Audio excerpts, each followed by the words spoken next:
Vamos ahora a invitar a hacer uso de la palabra, en su calidad de consejero de la Comisión Especial de los Festejos, al señor doctor Miguel León Portilla.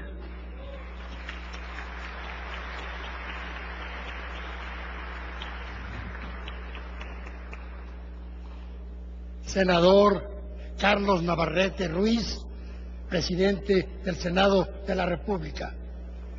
Senador Melquiades Morales, presidente del comité organizador de los festejos de los dos centenarios, o bicentenario y centenario.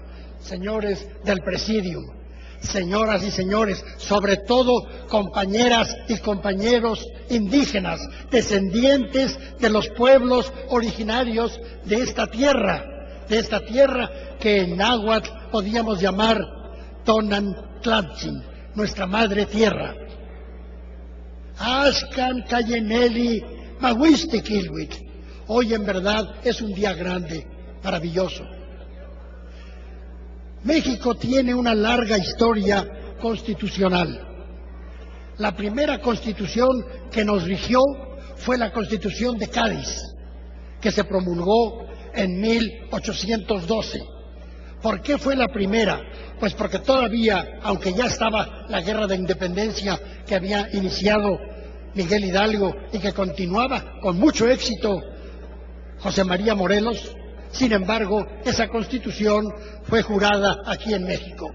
Y esa Constitución marcó un parteaguas. ¿Por qué?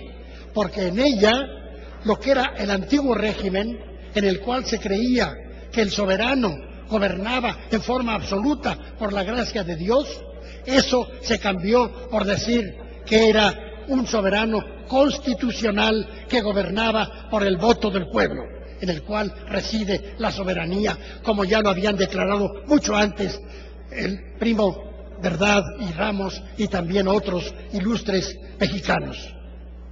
Esa Constitución, con todas sus virtudes, como lo dijo ya la doctora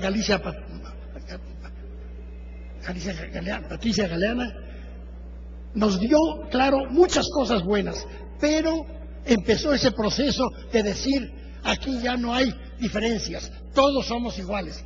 Desde un punto de vista liberal está muy bien, pero culturalmente no es adecuado, porque no somos iguales. Es decir, no que seamos mejores que unos que otros, pero los compañeros ñañús, los compañeros mexicas, los compañeros mazaguas, tienen otras tradiciones y enriquecen a la nación mexicana con ellas, con sus lenguas, con su tesoro de su cultura.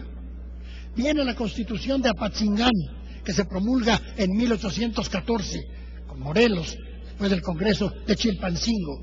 Y en esa Constitución se reafirma ese concepto de ciudadanía, de que todos somos iguales. En teoría, repito, es muy bello, en la práctica fue desastroso, porque empezó a privar a los pueblos originarios de su identidad jurídica.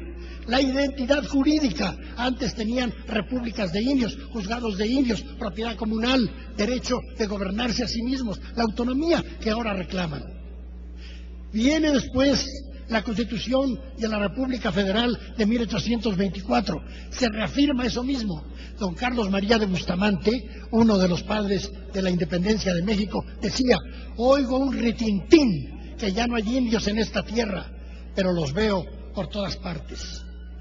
Bueno, viene la Constitución de 1857, como también lo hacía notar Patricia Galeana. Y esa Constitución, con las leyes de reforma que vienen a inspirarse o a incorporarse a ella, esa Constitución, dice Vallarta, uno de los legisladores, no es que ignoráramos a los indios, al revés, quisimos tomarlos en cuenta, y por eso, dice, suprimimos la propiedad comunal.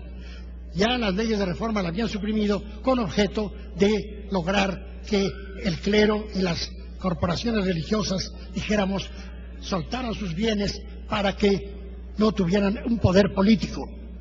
Pero lo que ocurrió fue que al privar a los indígenas de sus tierras bajo la idea de que sean como nosotros debemos ser su modelo, pues fue una cosa grotesca y trágica. ¿Por qué trágica?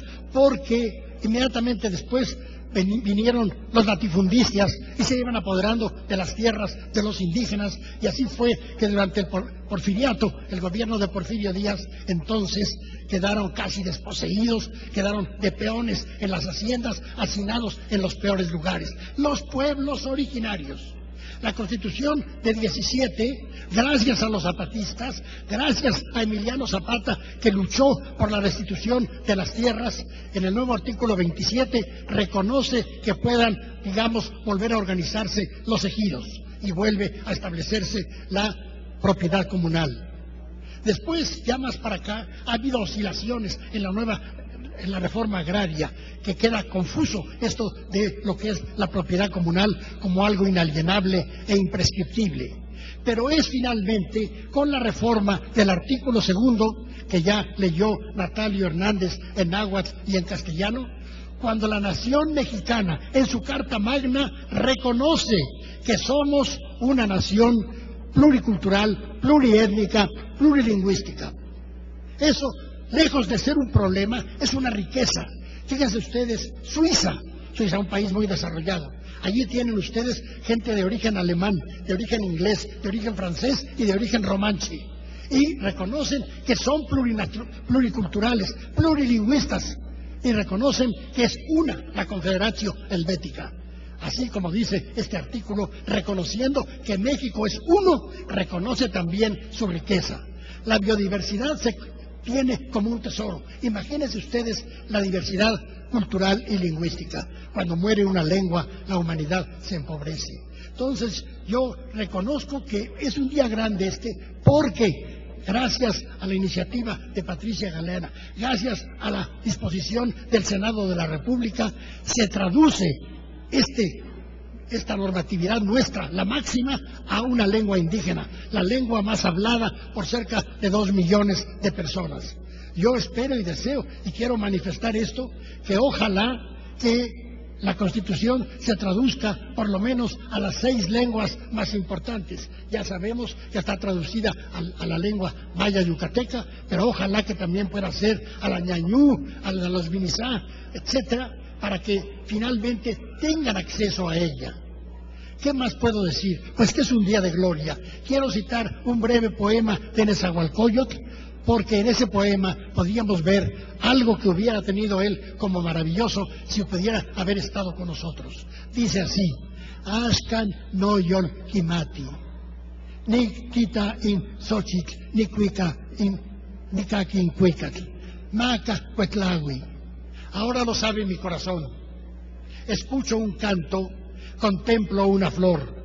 Ojalá no se marchite, pues para nosotros esa flor y ese canto están en lo que permite nuestra convivencia, en lo que permite que todos nosotros, con todas nuestras diferencias, todos seamos mexicanos. Muchas gracias por su atención.